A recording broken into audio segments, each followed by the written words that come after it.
ಎದುರಾಳಿ ನನ್ನ ಸ್ನೇಹಿತ ಅಂತ ಹೇಳ್ಬೇಡಿ ಅಂತಾರೆ, ಎಲ್ಲ ಹಳೆ ಸ್ನೇಹಿತ ಅನ್ಬೇಡಿ ಅಂತಾರೆ ಎಲ್ಲರೂ ನನಗೆ. ಇವ್ರು ಎದುರಾಳಿ ಸುರೇಶ್ ಗೌಡ್ರು ಎದುರಾಳಿ ಮೊನ್ನೆ ಒಂದು ಭಾಷಣ ಮಾಡಿರೋದು ವೈರಲ್ ಆಗಿದೆ. ಟೇಬಲ್ ಕುಟ್ಟಿ ಕಣ್ಣಲ್ಲಿ ನೀರು ಹಾಕಿ ಅಯ್ಯೋ ನಾನು ಕಾಪಾಡ್ರಪ್ಪ ಅಂತ ಹೇಳಿ ಕಣ್ಣಲ್ಲಿ ನೀರು ಹಾಕ್ತಾರೆ ಅಂತಕ್ಕಂಥ ಮಾತನ್ನ ಮೊನ್ನೆ ಅಲ್ಲೆಲ್ಲೋ ಭಾಷಣ ಮಾಡಿರೋದು ಕೇಳಿದೆ ಪತ್ರಿಕೆಯಲ್ಲಿ ಇವ್ರು ಎದುರಾಳಿ.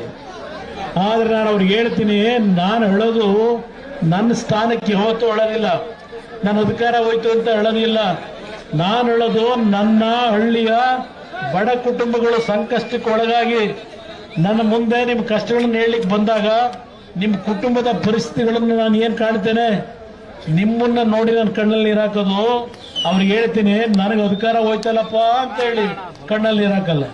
ಕಳೆದ ಚುನಾವಣೆಯಲ್ಲಿ ಸುರೇಶ್ ಗೌಡ್ರ ಮೇಲೆ ಚುನಾವಣೆ ನಿಂತಿರಲ್ಲ, ಅದೆಲ್ಲ ವಿಡಿಯೋ ನೋಡಿದೆ.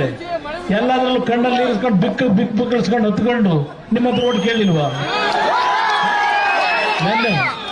ಅದರಿಂದ ನಾನು ಕಣ್ಣಲ್ಲಿ ನೀರು ಹಾಕೋದು ನನ್ನ ಬಡ ಜನರ ಕಷ್ಟ ನೋಡಿ ಕಣ್ಣಲ್ಲಿ ನೀರು ಹಾಕ್ತೀನಿ. ದೇವೇಗೌಡರು ಕಣ್ಣಲ್ಲಿ ನೀರು ಹಾಕೋದು ನಾನು ರೈತರ ಬದುಕಿಂಗ್ ಆಗಿದೆಯಲ್ಲ ಅಂತೇಳಿ ಕಣ್ಣಲ್ಲಿ ನೀರು ಹಾಕ್ತಾರೆ.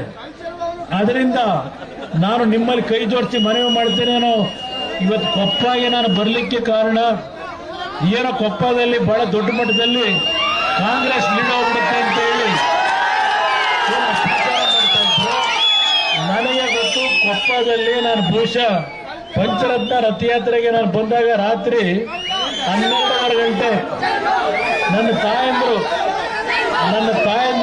ಆ ರಸ್ತೆ ಬದಿಯಲ್ಲಿ 12:30 1 ಗಂಟೆ ನಾನು ಪಂಚರತ್ನ ರಥಯಾತ್ರೆಗೆ ಬಂದಾಗ ಆ ಸಭೆಯಲ್ಲಿ ಭಾಗವಹಿಸಿದಂತ ದೃಶ್ಯ ಇವತ್ತು ನಾನು ಮರೆಯಲ್ಲ. ಒಂದು ಮಾತನ್ನ ನಿಮ್ಮ ಕಡೆಯದಾಗಿ ನಾನು ಹೇಳ್ತೇನೆ, ನನ್ನ ಮೇಲೆ ವಿಶ್ವಾಸ ಇಡಿ. ಯಾಕೆಂದ್ರೆ ನೀವು 8 ಕ್ಷೇತ್ರದಲ್ಲಿ ಗೆಲ್ಲಿಸ್ಕೊಟ್ರಿ 18ರಲ್ಲಿ. ನಾನು ರೈತರ ಸಾಲ ಮನ್ನಾ ವಿಷಯದಲ್ಲಿ ಹೇಳಿದಾಗ ಇವನು ಮುಖ್ಯಮಂತ್ರಿ ಆಗಲ್ಲ, ಇವನು ಎಲ್ಲಿ ಸಾಲ ತೀರಿಸ್ತಾನೆ, ಇವನಿಗೆ ಅಧಿಕಾರ ಕೊಡೋರು ಯಾರು ಅಂತ ಅಂದ್ರು. ನನಗೆ ಬಂದಿದ್ದು 38 ಸೀಟು.